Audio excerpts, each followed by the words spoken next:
안녕하세요. 부동산을 쉽게 다양하게 깊이 있게 분석하는 부동산의 비밀입니다. 우리가 대게나 킹크랩 또는 자연산 회를 먹으러 가면 메뉴판에 흔히 보이는 게 있습니다. 가격은 시가.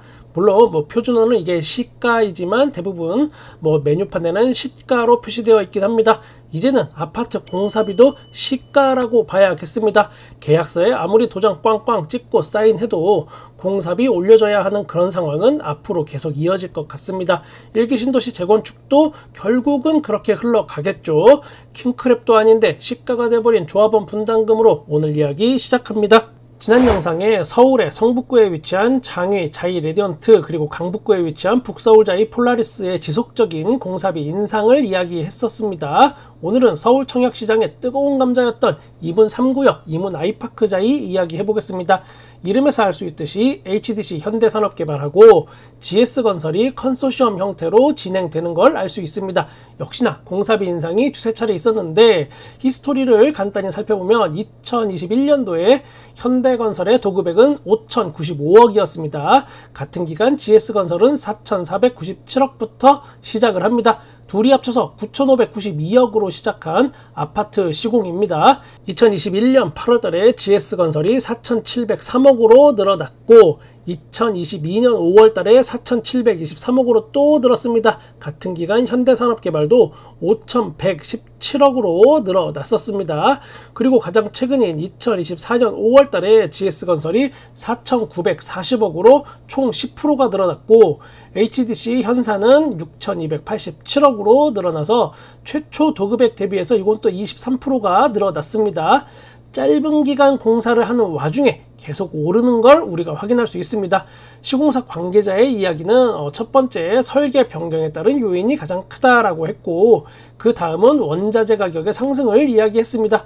그러면 이제 여기서 끝인가? 더 안 올려줘도 되나? 그렇지 않을 가능성이 농후합니다. 절대로 이게 끝이다 라고 이야기는 절대 하지 않을 겁니다.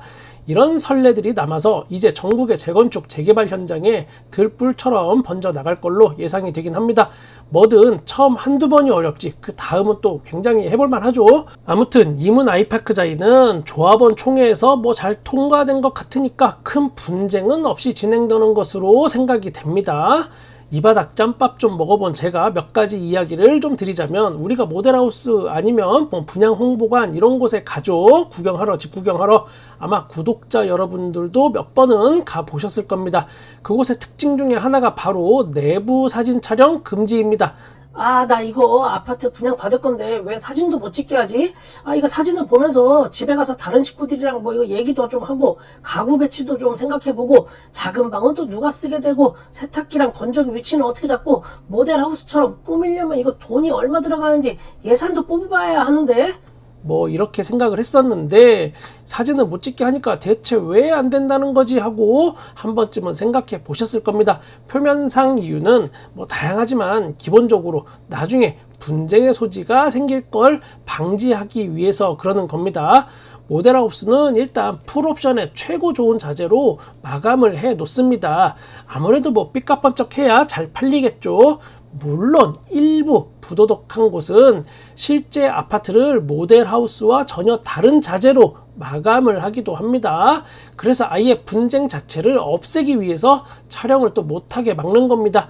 그리고 또 하나 특징은 모델하우스 안에 가구들이 굉장히 작은 사이즈입니다. 이게 모델하우스용 가구나 소품이 따로 존재합니다. 분명 내가 모델하우스에서 봤을 때는 책상 놓고 침대 놓고 붙박이장까지 있어도 작은 방이 엄청 넓어 보였는데 실제 여기 살면서 가구를 들여놓다 보면 이게 사람 다니는 길만 겨우 생기는 경우가 허다합니다. 집을 크게 보이게 하기 위해서 모델하우스용 전문 소품으로 활용하기 때문에 그런 겁니다. 안방에 있는 드레스룸 같은 경우도 보면 가보면 우리가 명품 가방 몇 개 껍데기 이렇게 탁 있고 하얀색 셔츠가 쫙 몇 개만 걸려 있고 널널해 보이지만 마치 영화에서 나오는 것처럼 그렇게 생겼지만 실제 살아보면 내 옷은 하나도 없고 밥 잘 사주는 누나 옷만 이게 가득 미어 터지는 그리고 또 다른 특징도 있는데 모델하우스 안에 DP된 소품들 이거 왜 가져가는지 모르겠습니다. 그거 다 가짜예요, 가짜. 그걸 주워가서 뭐 하려고 그러는지 모르겠는데 아무튼 이거 돈 안 되는 거 굉장히 많습니다. 또 하나 이야기할 것은 지금 이문 아이파크자의 오피스텔을 분양 중입니다. 언론에 막 소개되고 그러는데 지금 선착순 분양하고 있고 뭐 배우수도 탄탄하고 좋은 이야기들에 뭐 언론에 막 이렇게 소개되고 있습니다. 제가 여기를 딱히 뭐 좋다 나쁘다 이런 이야기는 하지 않겠습니다.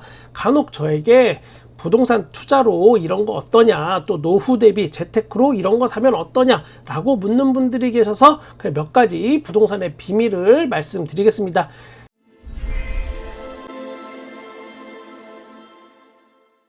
이문 아이파크자의 오피스텔 이야기는 절대 아닙니다. 오해하지 마시기 바랍니다. 그래서 제가 기존에 업무 대행사에서 일했던 경험으로 다른 현장의 이야기를 해드리겠습니다. 일단 이런 홍보성 기사는 대부분 제가 씁니다. 부비가 글재주도 있고 마케팅에 어떤 천부적인 재주가 있으니까 직접 이런 기사를 다 쓰는데 거기에 단순 아파트 홍보가 아닌 예를 들면은 이런 겁니다. 땡땡 지역 교통환경 개선, 부동산 수요 몰려, 아니면 뭐 대형마트 입점 예정으로 요즘 뜨는 동네는 어디? 아니면 R&D 센터 조성 사업으로 집값 들썩인다. 이런 타이틀을 제가 씁니다. 그리고 기사 내용도 기사 첫머리에 이런 내용 조금 다루고 나머지는 다 아파트 홍보 내용이 70% 80% 내용으로 채워집니다. 제가 써서 그걸 그대로 또 신문사에 전달합니다.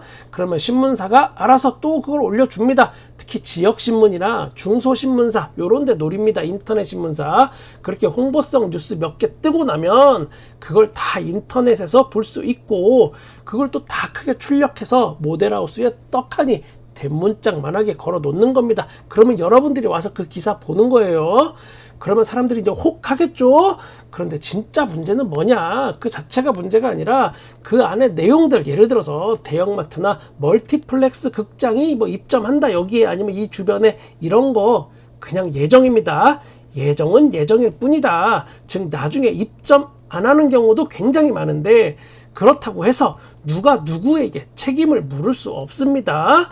학교도 마찬가지입니다. 다들 몇 년도에 건립 예정 이런 거 보고 이사하고 분양받고 청약하고 다 하는데 그 중간에 정말 많은 변수가 있고 심지어 개교가 지체되거나 아예 취소되는 경우도 허다합니다. 막 뭐가 개발된다고 하면 엄청나게 배후 수요가 늘어날 것 같지만 막상 뚜껑을 이게 까보면 그렇지 않은 경우 상당히 많습니다. 이런 부분을 스스로 잘 판단하고 선택하지 않는다면 낭패를 볼 수 있습니다. 세상에는 정말 책임지지 않는 아주 달콤한 유혹이 굉장히 많습니다. 그게 특히 부동산 바닥에도 엄청나게 많습니다. 여러분은 꽃길만 그걸 피해서 걸어 다니시길 바라겠습니다. 이번엔 오랜만에 강남구 아파트 가격 변화 상태 알아보겠습니다.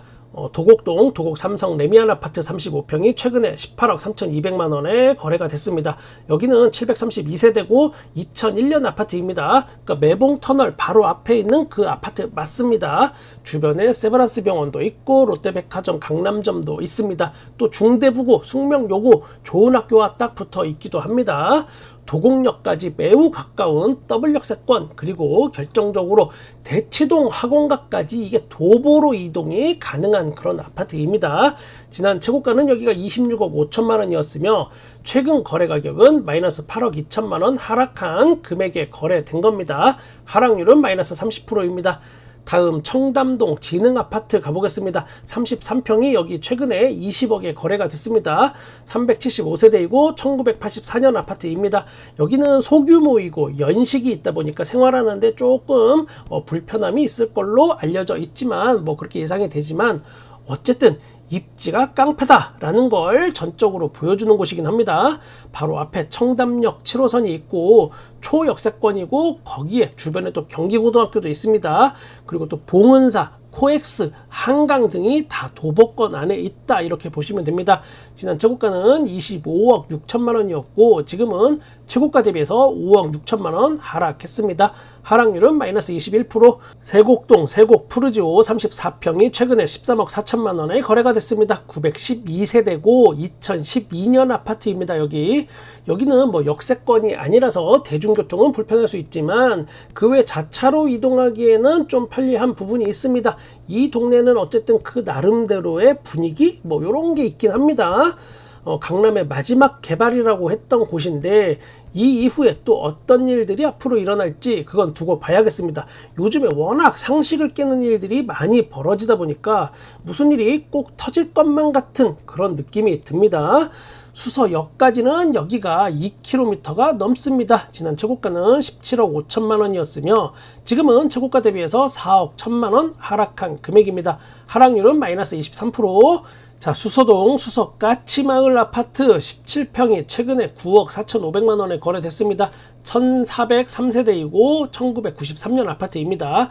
3호선 1원역 역세권이고 뭐 바로 옆에 서울 삼성병원 뭐 이런 거 있으나 강남에서 여기가 주류는 당연히 아닙니다. 한때 그러니까 한 10년 전쯤에 여기가 그리고 이 동네가 투자 목적으로 상당히 유명세를 탔던 동네이긴 합니다. 지금은 재건축이 더 이상 돈 되는 사업이 아니다라는 인식이 퍼지면서 살짝씩 손털기 느낌도 납니다. 지난 최고가는 13억 5천만 원이었으며 최고가 대비해서는 4억 1천만 원 하락했고 하락률은 마이너스 30%입니다. 현재 저는 여러분의 부동산에 끝까지 함께 하겠습니다. 구독과 좋아요, 댓글, 알람 설정 감사합니다. 부동산의 비밀이었습니다.